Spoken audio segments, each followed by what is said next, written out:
Welcome to Latter-day Miracles, where we share true stories of angels and marvels. Get ready to enjoy accounts from everyday people that remind us of divine love, that we're never truly alone, and the power of faith in these latter days. I'm Haley Hatch Freeman. And I'm Misty Smith. Sit back, open your heart, and prepare to be inspired. Welcome to Latter-day Miracles. Today I'm so excited to welcome Glenda Christiaens.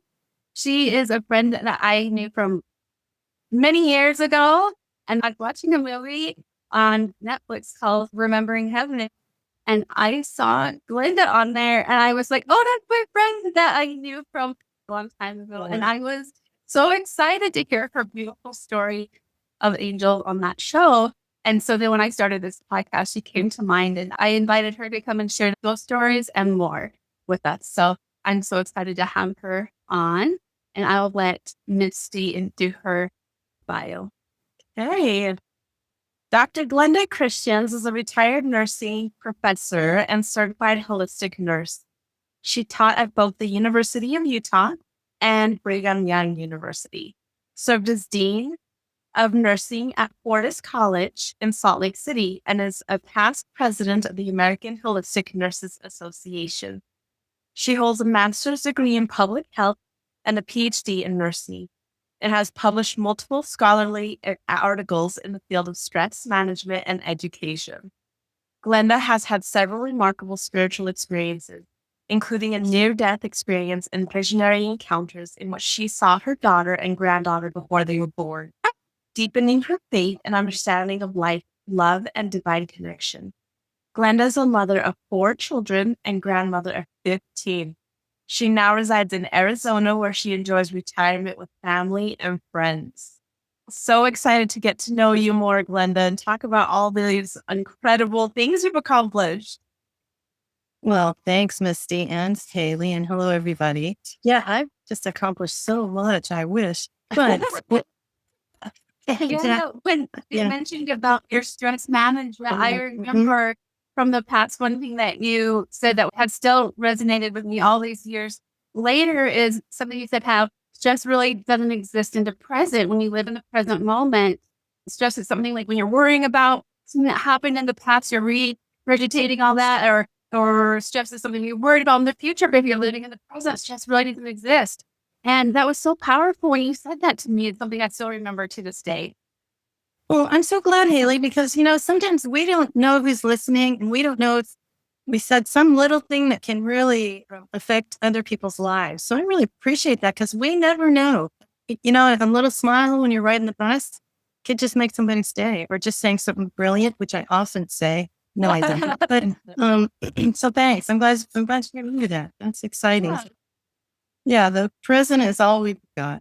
It's just all we've got. And there is a past, there is a future apparently, but in my near-death experience, I learned that time doesn't really exist like it does here in the next realm. Yeah, we're just we're kind of locked in time here in our mortal existence. And so, yeah, it's kind of crummy. So, yeah. I'm excited to talk to you more about your near-death experience and time. Time is one of those things I feel a lot of people question here on this earth, but then those that have had spiritual experiences, they tend to have a more open mind, I guess you could say, with time, appreciate time, but still kind of want to rip time apart sometimes. Well, I think that's the beauty of it, how our prophet says the celestial, the eternal, put our problems on that eternal perspective and everything.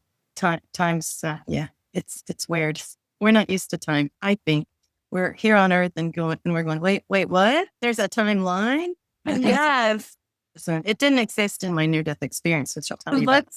Let's go into that. So, all right. Okay. How did that occur?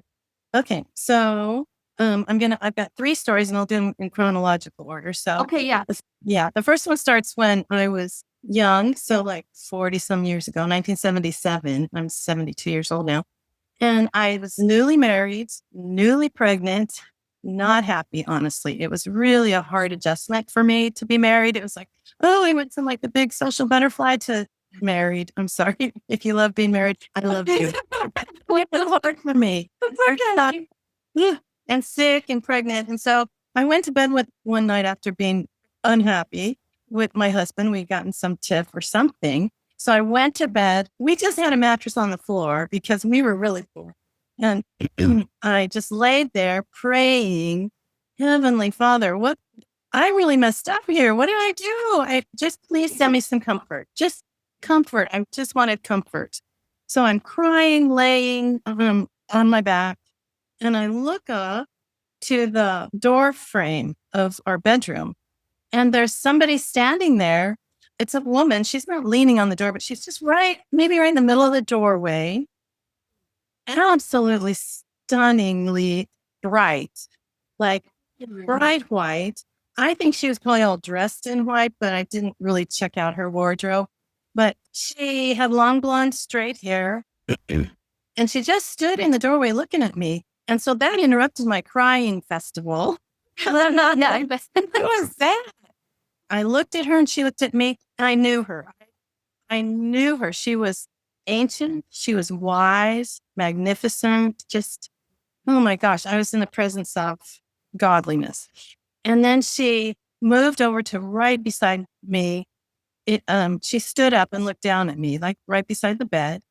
And it's hard to say, no words were exchanged, no physical words, but we just knew each other, like eye to eye contact, and it was just unbelievable. And so my crying just went away and I felt comfort. That was the answer.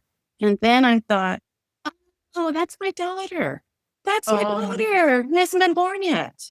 I just knew it was. So it just clicked. Mhm. There was no like discussion or anything. It was just, you knew. No, yes, I knew. And as I told the story, I didn't go, I think that was her or blah, blah, blah, but it was her. And it was a little weird because I was pregnant and nobody had ultrasounds in those days. And I thought, I'm going to tell everybody I saw my daughter and then I'll have a son and I'll just look so stupid.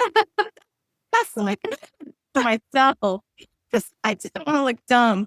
But, which is, a thing I always try to do, not look dumb. But, yeah, but that's fun part. Well, it was all fun. It was delightful. I don't know how long she stayed.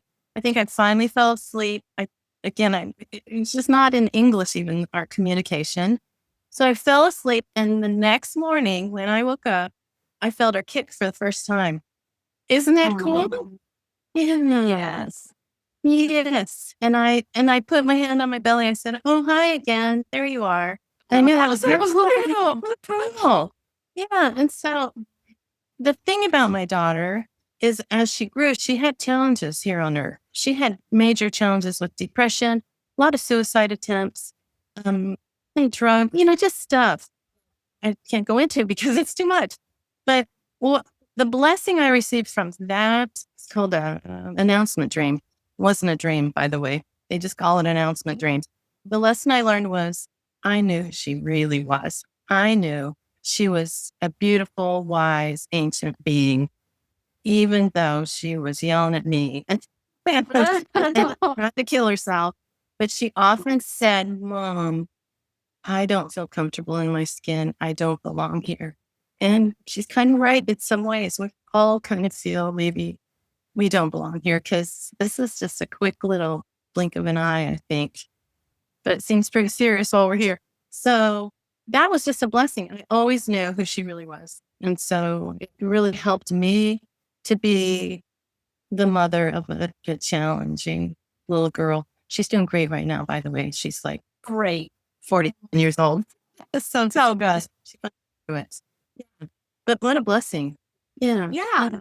Yeah. So I have a question with you with the suicide difficulties that you went through.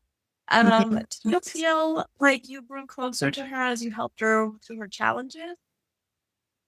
Well, that's a good question. If I grew closer to her, she was often pushing me away. So I think I just grew closer to the whole eternal perspective of life. I was there to support her, but her struggles were uniquely her struggles. And I couldn't exactly share those struggles, like the depression and the suicide attempts were hard for me to understand. So I must have grown closer to her. That was hard. That was hard. It was hard. Yeah. I'm in that phase right now with Mm-hmm. teenagers. Do you have advice for anyone that's struggling with teenagers right now? Oh gosh. Just, yeah. Let them be themselves, which is really, really hard. And try not to enable, because I would bail her out too much. Consistently bail her out because she's my little girl. I wanted the best for her. I wanted her to be happy. My advice is don't pay their way. If they make a mistake, let them pay for it. It's hard to do, Wow. but that would be my advice. Just the consequences are for their benefit, and it's also hard for parents to watch. So yeah, thanks for asking that question. I didn't know that before, but yeah, I think I enabled her to where she wasn't as independent as I wanted her to be for earlier. So I waited till she was older and then stopped. So yeah, good luck with. I'm sure you did the best that you possibly could have during that. Yeah, and we all thing. do. Yeah, We all right. do.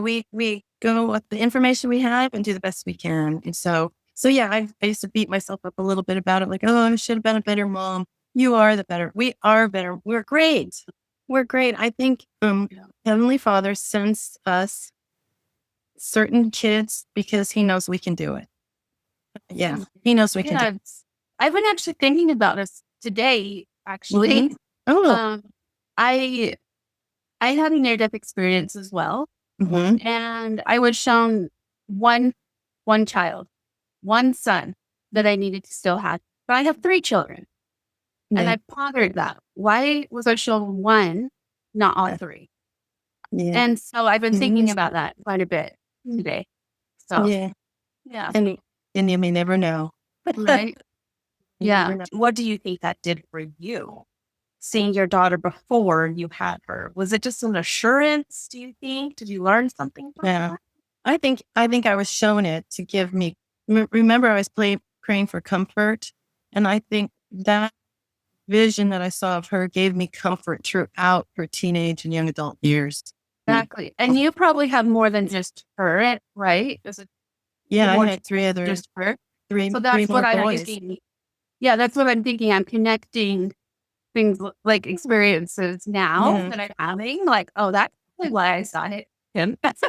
You know what I mean? Yeah, and maybe someday you will know. Yes, you're right Mhm. about that, because things happen and we go, what? Why did that happen? It might be years till we figure it out. So sometimes I Right. just quit trying to figure stuff out.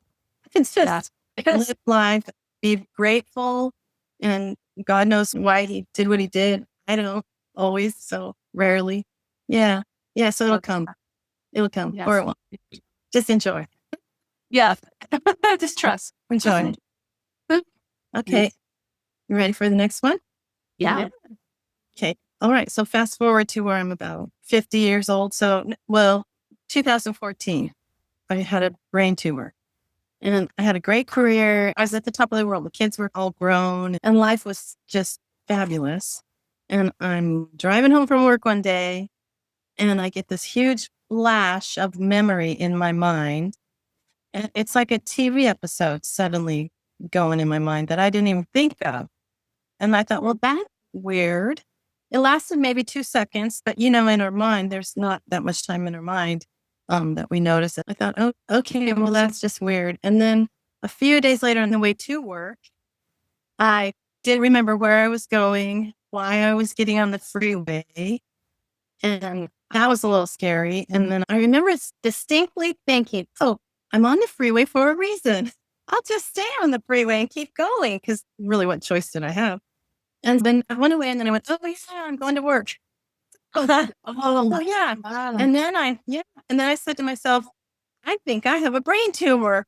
Oh, Wow. I'm a nurse, so that helps. But so anyway, I went to the doctor and he said, what do you think it is? And I told him, and he said, no, I think you're close. I think it's your heart. Well, it wasn't. It was a meningioma, which is a benign brain tumor, but I had to have it removed because it was occupying space in my brain and would have killed me. So, Wow. yeah, it was fun. I had seizures, but they were just like those memory seizures. So I'd be directing a meeting with faculty members and I'd say, hang on. And I'd have to scoot my chair back and bend over for a minute And then I'd get up and go, okay, seizure's over. This is quite an adventure. Yeah, no pain. So anyway, I got the surgery, and my kids, last I remember, my kids are saying goodbye to me in the OR waiting room.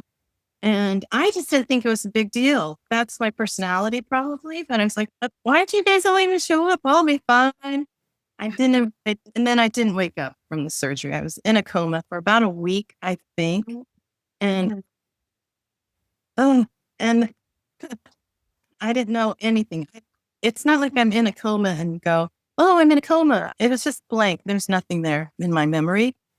And so my brain swelled. They had to take me to emergency surgery. So this is the second surgery to take a chunk of skull out of my head so my brain would have room to swell. So as soon as the young man came to get me to take me to the OR, this is at the University of Utah Hospital, as soon as he touched my bed and kind of grabbed it, I just floated right about my body. I just floated up and became aware of my surroundings. And I knew everything that was going on. Everything. It was like a download of all the information that I'd missed for a week. That's kind of cool. Yeah. Kind of. Yeah. And I think it relates to the idea of no time in the other realm or whatever we're calling it. I really do think that's how we learn after this life is just download. Boom. Suddenly we know it. So anyway, I was hovering over my body, kind of like a Superman glide, but my hands, I don't know where my hands were. And I looked down and it took me a second. I'm like, oh, wait a minute. That's me in that bed asleep.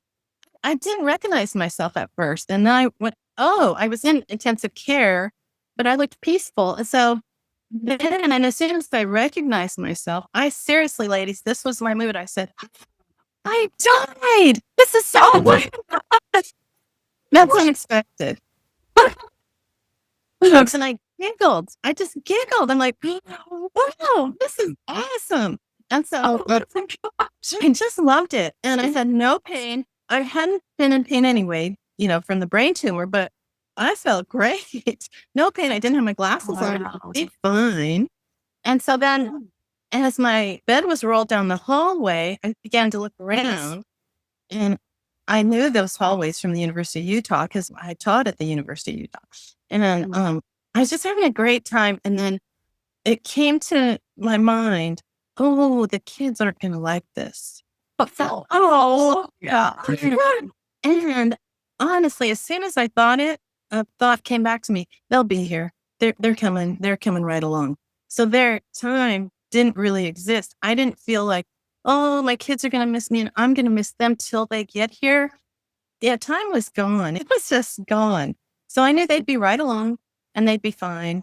And the truth is, no, they wouldn't. In their earth life, no, they wouldn't be fine. It's a hard grief. But I did think of them. That's it. That's it, though. It's like, they're fine. And then I looked around and felt around. And I was surrounded by light, bright light that we don't see here. It's a different sort of light, kind of like the light my daughter was enveloped in when she visited me. Bright light and love, pure love. And the more I was there, the more I was part of it. And then I just became light and love. I can't explain that why, but I just became light and love, floating along.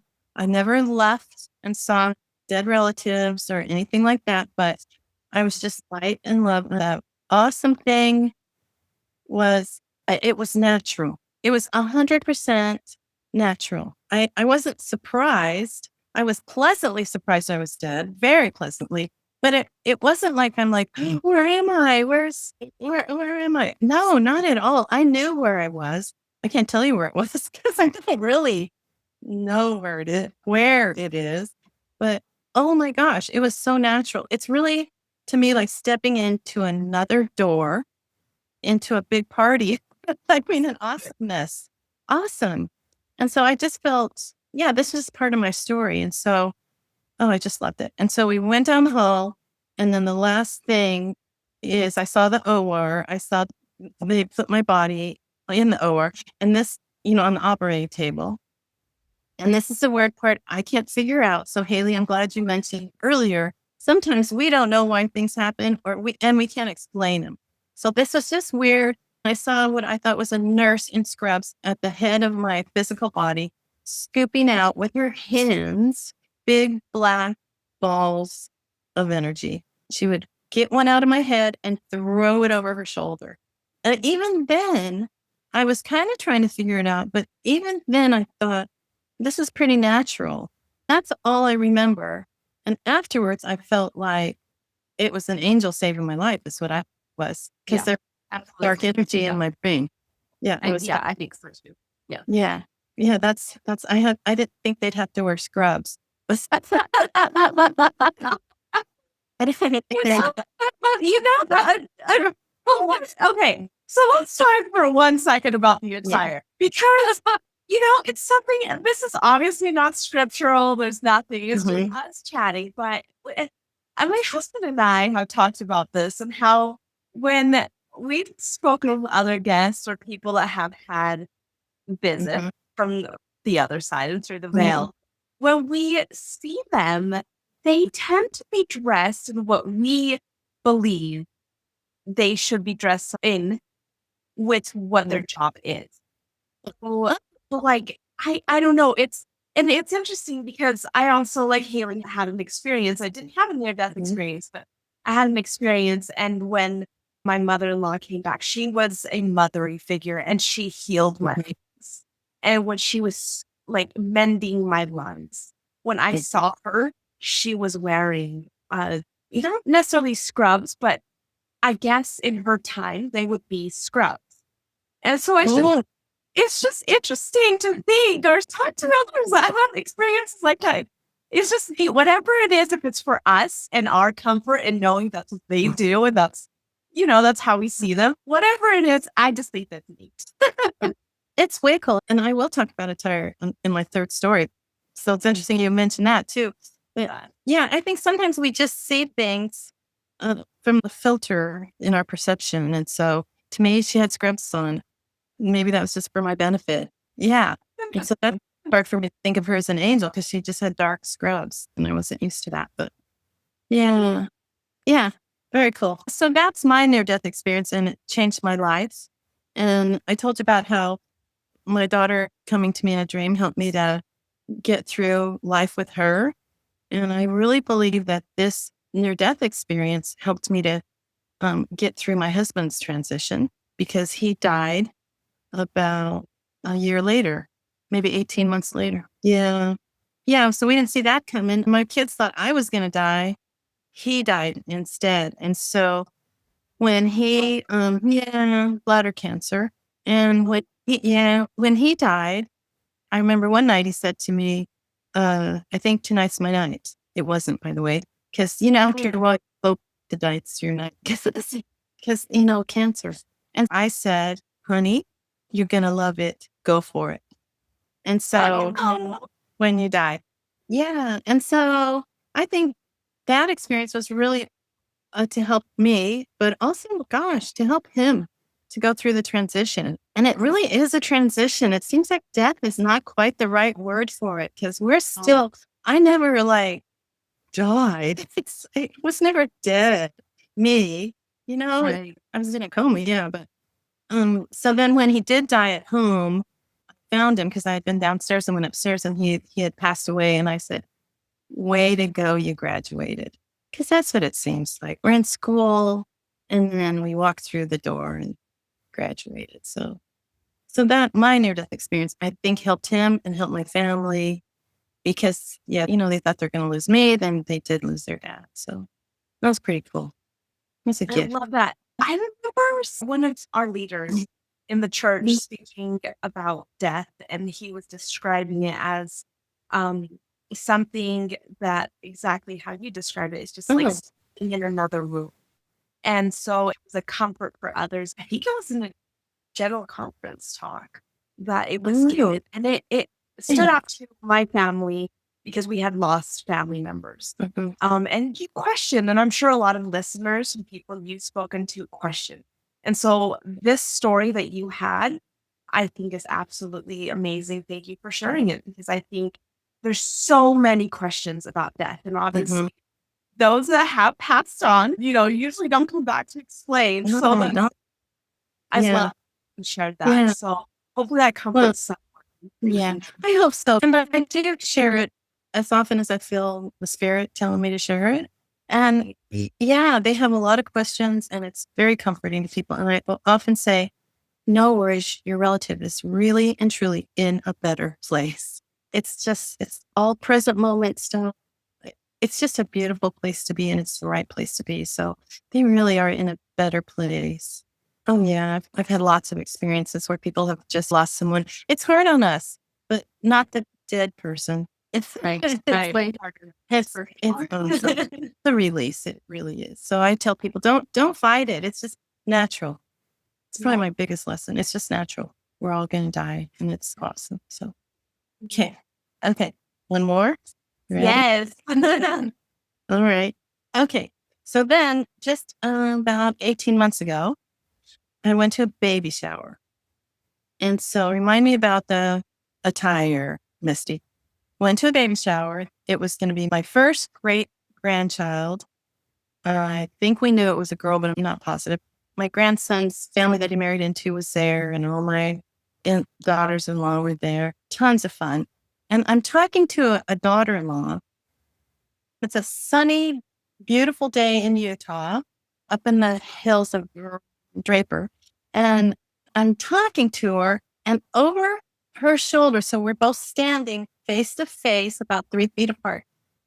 I see behind her, someone has entered the entryway and walked in and was observing us. And I said, Avery, that's my daughter-in-law. I said, Avery, turn around. Do you see that person right there? And Avery knows that I've had visions. And so she didn't doubt. She's like, oh, why, do you see somebody right now? Yes, I do. There's somebody behind you. Pretty far, like 6 feet out. And so Avery slowly turns around and that person stayed there. And here's what she looked like. She had long, dark hair. And again, very similar to my daughter, just not as bathed in white as my daughter was, but long, dark hair and a floral print dress. Just fall colors, browns, oranges, and yellows. And I thought that was funny that what's with the dress, but I try to be quiet when it happens because I don't want to scare him away. And so she was simply observing. Like the expression on her face was, look at this, that kind of thing, looking around the room. And so it was so cool. And then Avery said, let's go say hi to her.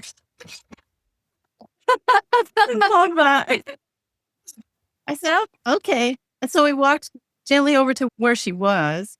And I stood by her and looked at her. And I said, she's right there. And Avery said, hi. And then I said, hello. And then she faded away. And that was so cool. And I didn't know who she was. I had no idea. It was just so fun and cool. So on the way home with another daughter-in-law, I started talking about, I don't know who that is. Maybe an ancestor, maybe, my great-granddaughter's grandmother. I don't know who it was. Her mother is from Spain. So my granddaughter-in-law is from Spain and kind of Spanish. And look, that's what she looked like to me, kind of Spanish. And so then it just occurred to me on the drive home, wait a minute, I think that was my great-granddaughter. And so then it just felt right. And it was so cool. Yeah, I want to tell you that fabric piece. So then for some reason, I remember the fabric her dress was made of. About a week later, my actual granddaughter, 8 years old, knocks on the door and comes in with her family, and she has that dress on. I'm not kidding. It was different I think she had more sleeveless, where Adelina was the name of my great-granddaughter that I saw. Adelina's had more sleeves on her. So it was like the same fabric, different dress, but it was exactly the same fabric. And I opened the door and looked at her. Her name's Evie. I'm like, huh? And then Evie just ran past me, and I didn't have time to say, Evie, where'd you get that dress? But don't you think that's weird? I love it. I can't explain that. And then how often do I memorize fabric patterns? I don't. And so yeah, I'm sure that was her. And here's why I'm sure it was her. And so keep in mind her mother. So Adelina is the baby I'm talking about, pre-born. And Anna is the mother, my granddaughter-in-law. And just a few days after the shower, Anna said they got some sad, upsetting news from the obstetrician, which is the little baby may not have full brain development, which is a really serious, called anencephaly. And they had to do a special ultrasound to diagnose it. And so upsetting. Yeah. And so then I called and I said, well, I need to tell you two something. So my grandson and his wife, Anna, and so I did. I got them both on the phone and told them the story. And I said, I think that's your daughter. Oops, this is choking me up. And so they said they went and got the ultrasound. It was absolutely normal. But they both said throughout the ultrasound, so upsetting, they thought, it's grandma has seen our little baby and she'll be okay. So, yeah. So there seems like there's always a purpose for these visions I've seen. And that word comfort comes back again, because when they were in the ultrasound, they were comforted knowing that I had seen a healthy, happy young woman, actually. Yeah. So, oh gosh, I haven't cried in rubber for a while. So, yeah. So that was comfort. I think that all these three stories brought comfort to me and to my relatives. And I also recognize there's way more to it than just comfort. I'm sure I've helped other people by telling the stories. Yeah, it's beyond comfort. It's also a knowing for me that there's more to this life than we know and that we can see. Yeah, like you said, there's always purpose in them. And that's what I've found, like I mentioned before, since I've had my near-death experience, the veil's been open to me a few times, but it's only when there's purpose in it. Yeah. Yeah, it seems like if I want to, I'm like, can I have a vision, please? Yeah, it doesn't. No, Yeah, it's like, no, you don't get no, one. exactly. Okay. Yeah. A lot of times I find also that visions, along with having a purpose, usually encircle or include others. It's never really just for your benefit. You're right. It seems God does something to like this so spiritual, and it affects and touches multiple people through generations or through time or through journaling, through history, through whatever it is. That I find that.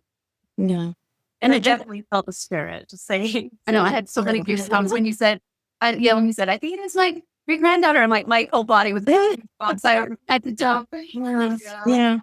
Yeah, I agree. It affects a lot of people. It really does. And so at first, when I had the near-death experience, when I see people, like when I saw little Adelina, I told everybody because everybody knows they do that. But my near-death experience, for example, I didn't really think to tell anybody because it seemed so normal. Isn't that funny? And then when I was like, well, yes, I had a near-death experience. Big deal. Not everybody.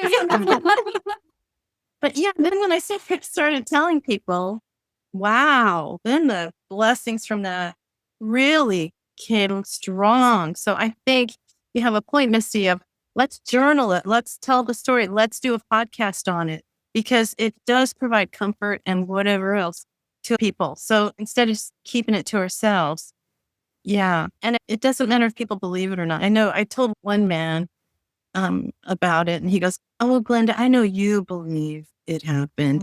And I bet, no. Yeah, that's hard. It's so hard. Oh, yeah. Challenges when others, you could just sense their struggle. And it happens. It's so hard. I don't know, but I appreciate you being willing to be strong enough to share that. And I love your personality too. You're so happy and bubbly and just there's joy with it. And I think God intended these miracles to always be is even though they're difficult, always miracles always revolve comfort, joy, and love. Love, love, love. So, and I feel that from you. So thank Yeah. you. Oh, thank you. Well, I love you both. And thanks, Haley, for thinking of me. That's cool. Yeah. Yeah. I definitely kept put prayer into who should be a guest, and you kept coming into mind again and again. So, Yeah. Well, I'm glad. It's been so fun. is there one final message, a final takeaway that you'd want our guests to take from your experiences? Embrace your life. Embrace it. Love it. We are from love and light. So let's not forget that, because I was surrounded by love and light. It's embedded in us, this love and light. And I think this earth life can have its challenges, and we start to bury that love and light. So just love. Love is the power of the universe. Jesus said, love everyone. And we're all eternal, wise, ancient beings. We just can't see it with our physical eyes right now. So love, live, laugh, and other L words. Just love, live, laugh. Laughter's good for you. Yeah, and live in the moment. So there you go. Absolutely. Yeah. Thank you so much. It's been wonderful and edifying, and I really appreciate you spending the time with us. My pleasure. Oh, mine. Thank you. And keep doing your good work. I've listened to your podcast, and keep doing it. Keep doing it. You're making a difference in the world. I hope. Yeah, you are. You are. Hang in there, lady. Thank you, Glenda. Thank you. Thank you for joining us on Latter-day Miracles. If you have a miracle story that you feel inspired to share, we'd love to hear from you. Contact us on our website at latterdaymiracles.net or message us on social media. Until next time, keep your heart open to the miraculous, and may you feel the presence of angels in your everyday life.